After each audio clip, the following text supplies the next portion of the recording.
আমরা পার্কিং থেকে গাড়ি বার করলাম, এখানে প্রচুর গাড়ি রয়েছে। এই গাড়ি বার করলাম, গাড়ি বার করে আমরা এখন চলে যাব ত্রিযুগী নারায়ণ। এই আমাদের গাড়ি আসছে, এই গাড়ি করে চলে যাবো ত্রিযুগী। 3,500 টাকা নিচ্ছে। ত্রিযুগী নারায়ণ হয়ে আমরা চলে যাবো উখি মঠ।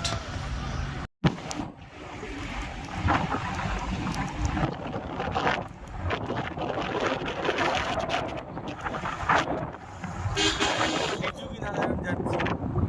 এই ত্রিযুগী নারায়ণ যাওয়ার পথে কিছু প্রাকৃতিক শোভা, সুন্দর রাস্তা,